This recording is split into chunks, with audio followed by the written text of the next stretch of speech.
గురుగారు నమస్కారం. శ్రీమాత్రే నమః. కుంభరాశి వారికి అక్టోబర్ మాసంలో ఎలాంటి ఫలితాలు ఉండబోతున్నాయి సార్?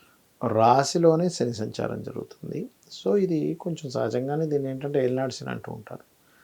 కొంచెం ఆలస్యం అవుతూ ఉంటాయి పనులు. అంతేగాని దీనివల్ల పెద్ద నష్టమేం కాదు. కాకపోతే 20వ తేదీ నుంచి మాత్రం కొంచెం వద్దనుకున్న శత్రుత్వాలు ఏర్పడడం అనేటువంటిది జరుగుతుంది. అది కొంచెం చూసుకోవాలి. ఓకే. మీరు ఫైనాన్షియల్ రంగాల్లో అలానే ప్రాపర్టీస్ అమ్మే విషయాల్లో, కొనుగోలు చేసే విషయాల్లో వీళ్ళకి ఎలా ఉండబోతుంది సార్?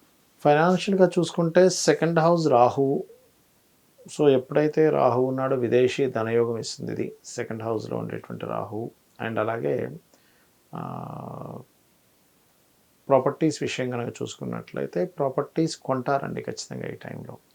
ఎందుకంటే ఫోర్త్ లార్డ్ వచ్చి వృశ్చిక రాశిలో కూర్చున్నాడు, 4వ స్థానంలో గురువు ఉన్నాడు.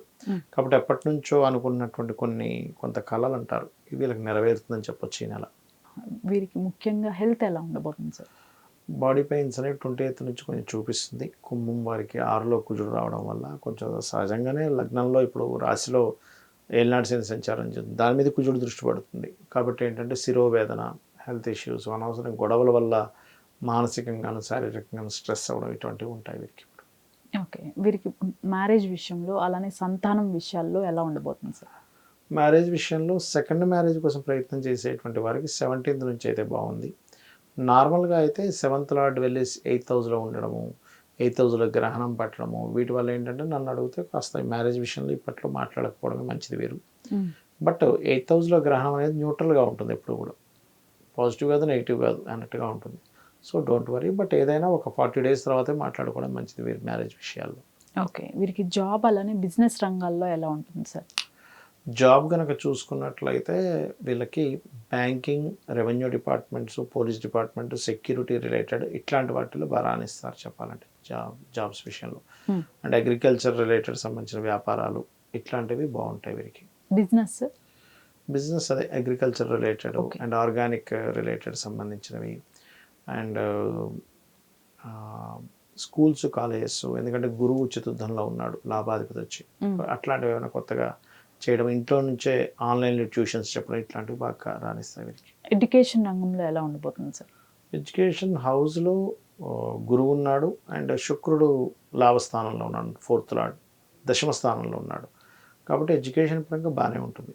ఓకే. కాకపోతే కొన్ని వీళ్ళు ఏదైతే గతంలో పలానా చదవాలి అని అనుకుంటారో దాన్ని మార్చుదామనే ప్రయత్నం చేసి మార్చుతారు కూడా.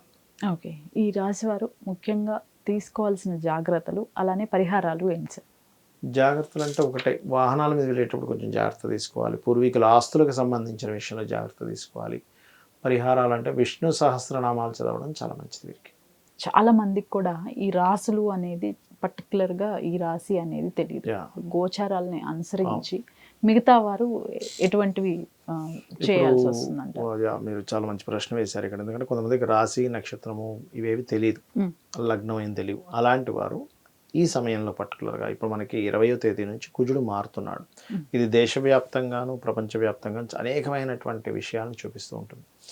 మీకు గమనించండి, మనం చంద్రగ్రహణం సమయంలో విదేశాల్లో కూడా కొంత ఫ్లడ్స్ లాంటివి వస్తాయి చెప్పుకున్నాం మనం. అప్పుడు మీరు 2-3 days బ్యాక్ చూస్తే చైనాలో చూడండి విపరీతమైన వర్షపాతం అది నమోదైంది, నిన్న మొన్న సంథింగ్. అంటే ఇక్కడ ఏంటంటే నేను అనేది ఏంటంటే ఎప్పుడైనా సరే ఈ కుజుడు నీచబడ్డా, శనిని చూస్తున్నా లేదా రాహు సంబంధించిన ప్రభావం ఎక్కువ ఉన్నప్పుడు ఏమవుతాయంటే కొంచెం గతంతో పోల్చుకుంటే ఇప్పుడు కొంత జనాల్లో వ్యతిరేకతలు కానివ్వండి, కొంత అల్లర్లు, కొంతవరకు ఈ ప్రభావం ఏదైతే స్ట్రెస్ఫుల్ని ఇచ్చేటువంటి ప్రభావాలు పెరుగుతూ ఉంటాయి లోకంలో. అందులో పర్టికులర్గా కుజుడు శనిని చూస్తున్నాడు. కాబట్టి అందరూ జాగ్రత్త పడవలసిన విషయం ఏంటంటే కెరియర్ రిలేటెడ్ సంబంధించిన విషయాల్లో తొందరపాటు నిర్ణయాలు తీసుకోవద్దని చెప్తాను. ఎందుకు, శాటర్న్ మీద కుజుడు దృష్టి ఉంది ఇప్పుడు ప్రజెంట్, అందుకని అదొకటి మెయిన్. అండ్ అలాగే కొంత ప్రభుత్వాల మీద, రాజకీయ నాయకుల మీద కూడా వ్యతిరేకత బాగా పెరుగుతుంది రాబోయే 2-3 monthsలో. ఇంకా ఆల్రెడీ 1 month నుంచి దాని ప్రభావం ఉందని ఎప్పటి నుంచి చెప్తూ వస్తున్నాం, ఇంకా పెరగనుంది. అలాగే కొంతమంది నాయకులకి మంచి పేరు కూడా వస్తుంది ఎప్పుడైనా సరే నీచభంగ రాజయోగంలో రవిని చూస్తున్నప్పుడు. రెండూ జరుగుతాయి సైమల్టేనియస్గా. వస్తే మంచి పేరు, లేదంటే రెండూ వస్తాయి. అంటే కొంతమందికి మంచి పేరు వస్తుంది, కొంతమంది మీద విపరీతమైన వ్యతిరేకత వస్తుంది. అంటే ఎక్స్ట్రీమ్గా వస్తాయి. పేరు ఎక్స్ట్రీమ్లో వస్తుంది, వ్యతిరేకత ఎక్స్ట్రీమ్లో వస్తుంది. ఎందుకంటే ఎక్స్ట్రీమ్గా ఇచ్చే ప్లానెట్స్ 2 పరస్పరం నీచంలో ఉన్నప్పుడు అనమాట ఇది పర్టికులర్గా జరుగుతుంది. అయితే ఇక్కడ నేను చెప్పేది ఒకటే, సామాన్య ప్రజలు వాళ్ళకి డేట్ ఆఫ్ బర్త్ లేవు, టైం లేదు, ప్లేస్ లేదు అనుకునేటువంటి వారు ముఖ్యంగా గోశాలకు వెళ్ళి గోవులకి క్యారెట్లు, బెల్లము తినిపించండి. ఇది మెయిన్గా చూసుకోండి. నవగ్రహాల్లో కుజ శని గ్రహాల దగ్గర దీపారాధన చేయండి. ఏదేమైనప్పటికీ కూడా మనకి నవరాత్రులు కూడా వస్తున్నాయి. నెక్స్ట్ సూర్యగ్రహణం కూడా వస్తుంది. సో నేను అనేది ఏంటంటే సూర్యగ్రహణం రోజు అదే రోజు మనకి మహాలయ అమావాస్య కూడా ఉంది.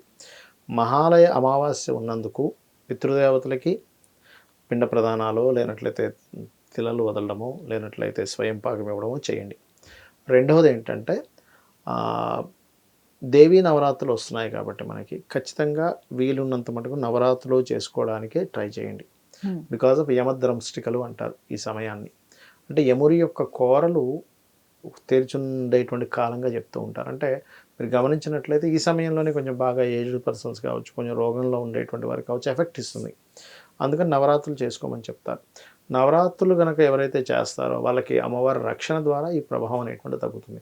మనకు అదిగాక క్రోధినామ సంవత్సరం యొక్క ప్రభావం ఉంటుంది. ఈ కుజుడు నీచబడి శనిని చూసే ప్రభావం ఉంటుంది. కాస్త 2 గ్రహణాలు కూడా జరిగాయి ఈ మధ్యకాలంలో. అంటే నెక్స్ట్ సూర్యగ్రహణం రాబోతుంది, చంద్రుడు అయ్యారు, సూర్యుడు రాబోతుంది. కాబట్టి ఈ ప్రభావాలు ఏవి కూడా మన మీద పడకుండా ఉండాలి అంటే ఖచ్చితంగా అమ్మవారి ఆరాధన చేసుకోవడం మంచిది. ఇంకా వీలైతే కనుక ఆ 9 రోజులు కూడా బిల్వపత్రం ఉంటుంది.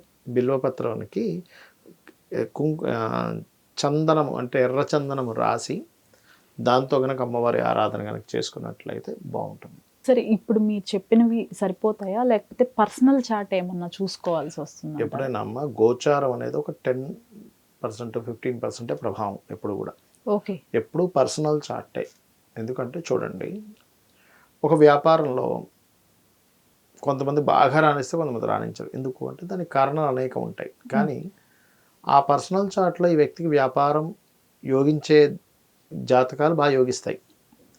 ఇప్పుడు ఇంకా చిన్న ఎగ్జాంపుల్ చెప్తాను చూడండి. ఒక క్లాస్లో టీచర్ అందరికీ ఒకలాగే చెప్తుంది, కానీ ఒకళ్ళు మాత్రం బాగా బ్రిలియంట్ స్టూడెంట్ అవుతారు, ఒకళ్ళు ఏమి చదవరు. దానికి కారణం న్యాచురల్గా చూస్తే మనం శ్రద్ధ పెడుతున్నారు, శ్రద్ధ పెట్టట్లేదు అంటాం. కానీ శ్రద్ధ పెట్టడానికి గల కారణం ఏంటని జ్యోతిషశాస్త్రం చెప్తుంది. వీడు టీచర్ చెప్పేది వీళ్ళు వింటున్నారు, ఈ అబ్బాయి వినట్లేదు, అందుకని వీడు బ్రిలియంట్ అయ్యాడు, వీడు అవ్వలేదు అంటాం. కానీ ఎందుకు వింటున్నాడు, ఎందుకు వినట్లేదని చెప్పడానికి పర్సనల్ చార్ట్. ఎందుకంటే వినే వ్యక్తికి 4th హౌస్ చాలా బాగుంటుంది, వినటువంటి పిల్లవాడికి 4th హౌస్ సరిగా బాగోదు.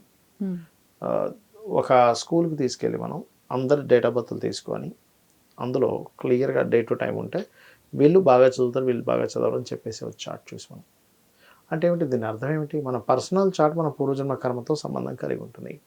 మీరు ఎదగలేకపోతున్నారంటే మీ లగ్నం పాడైంది, మీకు ధనం సరిగ్గా రావట్లేదంటే మీ ధనస్థానాన్ని బాగు చేసుకోవాలి. ఇక్కడ భయపడ్డాం కదా జ్యోతిషాస్త్రం ఉంటుంది, దాన్ని ఎట్లా ఇంప్రూవ్ చేసుకోవాలి. ఇప్పుడు చూడండి, బాడీలో మనకి కొలెస్ట్రాల్ పెరిగిందంటే తగ్గించుకుంటున్నాం, లేనట్లయితే బ్లడ్ సెల్స్ హిమోగ్లోబిన్ తగ్గిందంటే దానికి ఏమైనా తీసుకుంటున్నాం. అలాగే బాడీని ఎలా అయితే మనం కాపాడుకుంటామో చార్ట్లో ఓకే మనకి గ్రహాలు ఈ రకంగా ఉన్నాయి కాబట్టి దీన్ని సెట్ చేసుకోవాలి. మనం చేసే ప్రయత్నాలు సక్సెస్ అవ్వట్లేదంటే 3rd హౌస్, పిల్లలకి చదువు రావట్లేదంటే 4th హౌస్, సంతానం కలగట్లేదంటే 5th హౌస్, వివాహం అవ్వట్లేదంటే 7వ స్థానం. డైలీ మనం చేసేటువంటి కర్మలు ఎప్పుడు ఇబ్బంది ఎందుకు పడుతున్నాము అన్నప్పుడు 6th హౌస్ బాగోదు, పూర్వజన్మ కర్మస్థానం అంటారు 6వ స్థానాన్ని. అలాగే మనకి ఉద్యోగంలో బాగుంటుందా, వ్యాపారంలో బాగుంటుందా అంటే 10th హౌస్ బలంగా ఉంటే ఉద్యోగం, 11th హౌస్ బలంగా ఉంటే వ్యాపారం, బుధుడు బాగుంటే వ్యాపారం, శని బాగుంటే ఉద్యోగం, అట్లా అనమాట. ఆ రకంగా ఎప్పుడు ఇన్వెస్ట్మెంట్ చేయాలి, ఎప్పుడు ఎటువంటి టర్నింగ్ పాయింట్స్ వస్తాయో అన్నీ కూడా జ్యోతిష్ శాస్త్రంలో మనకి పర్సనల్ చార్ట్లోనే ఉంటుంది. ఇదేంటంటే జస్ట్ ఇప్పుడు ఉండేటువంటి పరిస్థితి, ఇప్పుడు ఇక్కడ నుంచి నేను ఇంటికి వెళ్ళాలి, బాగా ట్రాఫిక్ ఉంటే గంటన్నర పట్టవచ్చు. మొన్న వర్షం పడింది, నేను కొండాపూర్ నుంచి ఇంటికి వెళ్ళడానికి 4 hours పట్టింది. అదే నార్మల్గా పొద్దున్నే నేను 6 o'clock అప్పుడు కార్ వేసుకుని వచ్చామనుకోండి, మనకు 30-40 నిమిషాల్లో వచ్చేస్తాం. ఎక్కడ 4 గంటలు, ఎక్కడ 40 నిమిషాలు. అంటే బయట ఉండే పరిస్థితులు ఇది గోచారం. ఇప్పుడు పరిస్థితులు ఇలా ఉన్నాయి కాబట్టి నువ్వు ఇలా మెదులు అని చెప్పేది గోచారం. ధన్యవాదాలు సార్. శ్రీమాత్రే నమః.